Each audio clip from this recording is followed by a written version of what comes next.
Greetings, brethren, it's your boy, the Donkey, and as you can see, there has been more progress in the weight loss shenanigans. A little bit, at least. There's a bit more definition now, a bit less of the old chin, so we're getting there, and it's good, and I'm happy about this. Also, right after this video, the next one, I'm probably gonna be chubbier again, because these videos are gonna be really mixed up for a while. I don't know exactly when this one is gonna line up. I think it might come after the Berliner Weisse and Liberty Ale weekend, maybe? And that's been like 3 weeks ago.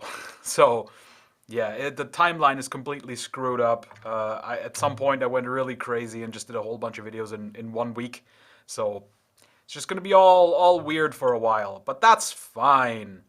So today, we shall try the Guinness Hop House 13 Lager. Now, I've not had this before, but the way it's presented, the way they call it Hop House, I'm thinking that this is a crafty lager, so it's gonna be, for lack of a better word, over-hopped.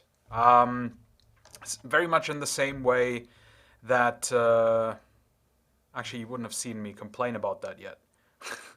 See, this is why all this is very confusing. But yeah, so I'm expecting this to be quite heavy on the hop flavor, which, as a German, where lager beer is basically king, that's not really a good thing. I know that hops are the big thing for craft beer enthusiasts. They just love their hops, and the crazier and the extremer the better. That's kind of not what you want from a lager. You kind of want a bit more balance going on there. That's the whole point of it. You do want some bitterness, but you don't want that to just overpower everything. You know, that's more of an IPA thing. So I'm kind of hoping that it's not quite as crafty as some of the other crafty lagers that I've had. Oh, actually, I think you will have seen me do the Mjölnir, the Beer of the Gods lager, which is also very, very overhopped. And I'm just gonna coin that term now, an overhopped lager. But we'll just go in and see if it actually is. Maybe it's fine. Who knows? Oh. You know what? Surprisingly, this does not smell as if it has been crazy overhopped, so maybe I'll be pleasantly surprised.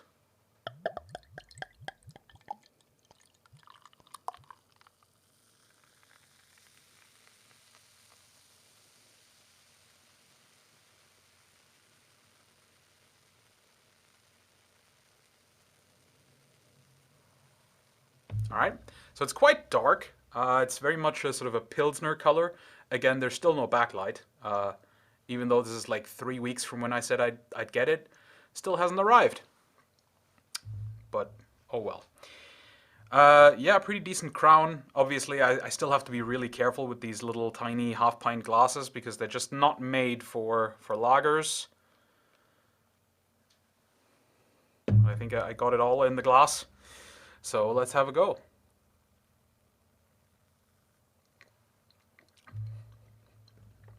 Okay, so it is definitely on the hoppy side.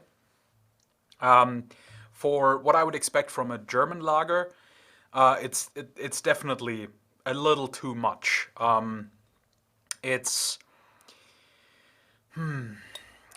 So in previous episodes where I complained about this sort of craft beer effect, is basically what it does to the beer is it kind of adds a very similar flavor profile that you get from an IPA. An IPA is of course very extreme. It does, really bitter and kind of fruity, and you get that sort of hop, that's the sort of hop flavor profile. And with an IPA and beers like that, that's kind of all you get. Now, usually with the previous crafty lagers that also kind of have this, this stronger hop flavor, I said that that's too much and it kind of ruins the experience. With this one, I actually think that's not that bad. It's certainly there. It tastes a lot more of hop than I would be, than I would expect from any kind of lager. But he said with a little slurp. I don't find it entirely unpleasant in this. It is still a little bit... The fruitiness is probably the thing that annoys me the most about it. Because this one, actually, in terms of just the bitterness, is really on par with really traditional Bohemian Pilsners. So the bitterness doesn't completely knock you out of the park. It doesn't take over everything. It's there. It's laced over it all. But it does have that fruity element that you would expect from a sort of more, like an IPA, sort of the sort of craft influence where you're so obsessed with hops that you just put in too much in a lot of cases.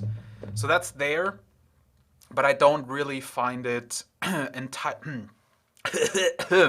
I don't find it entirely unpleasant in this particular one.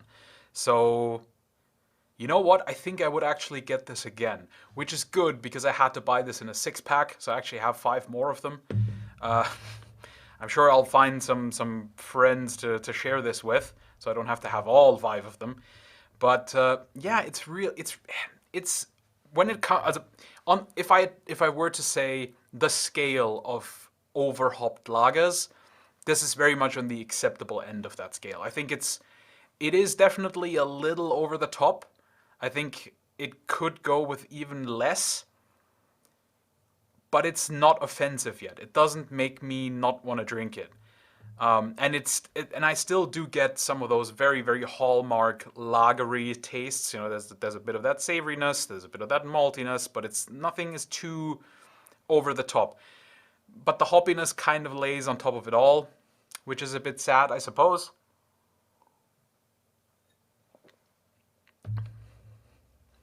Yeah, but it's really not that extreme that I would say it's undrinkable. It's just, I personally do still think it's a bit too much. But yeah, I would have this again.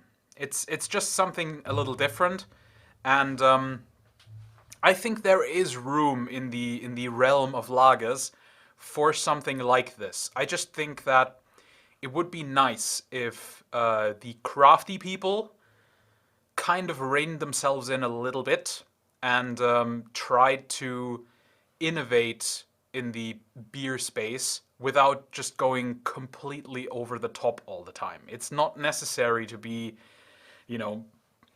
extreme and big flavor wave and all that sort of thing. It's not necessary.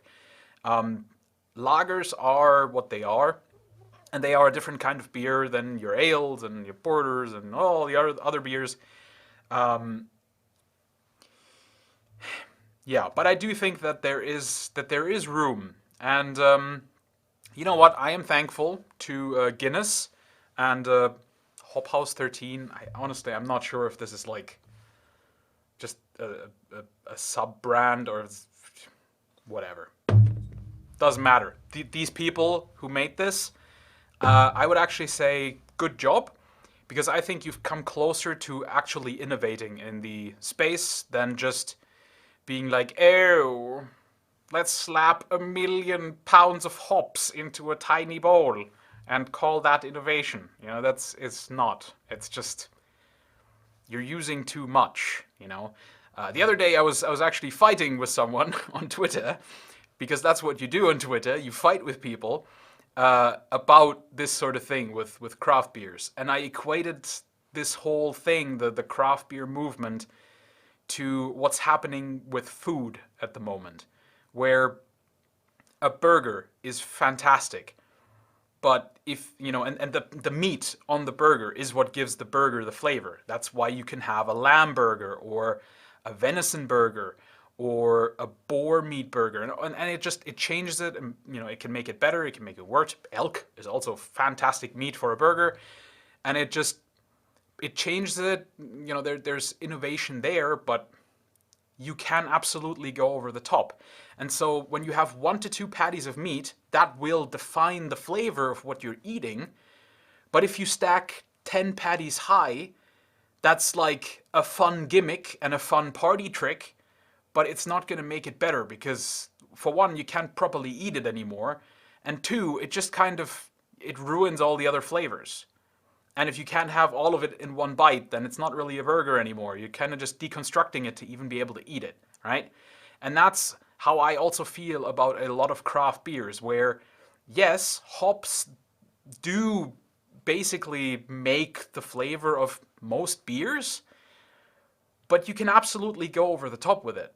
And so if your lager just tastes of hops, what even still makes it a lager? Why not just drink an IPA where that is the defining feature, it just being really, really hoppy? So that's how I feel about that whole thing, and I really wish that the craft beer community, despite being so obsessed with hop flavors and different strains of hops and all this crap, would just kind of cut it back a little bit and, you know, sort of learn restraint and figure out ways to take existing kinds of beer, and by adding their hop knowledge and influence and all the other like breeding that they've been doing with various strains of hops, and just kind of add that to it instead of just dumping it all on top until that's all that's left. That's my thoughts on the matter. What would I give this? I do still think it could be improved by cutting down a little bit still on the hop taste. But other than that, it's actually quite enjoyable. So yeah, I think I will rate this a 5.5 out of 10. Because I think there's potential to this. I think that if it was reined in a little bit more and it, you know, came a little bit closer to what lagers are, but, you know, explored those areas, it would be actually really fantastic. And it could actually be, you know, really highly rated for me. You know, not that I am the number one authority. I mean, here I am, but, you know, not everywhere else. Anyway, I really hope you had a wonderful evening and that you enjoyed this video, and if you did, please come back on another day for another video. Take care, guys.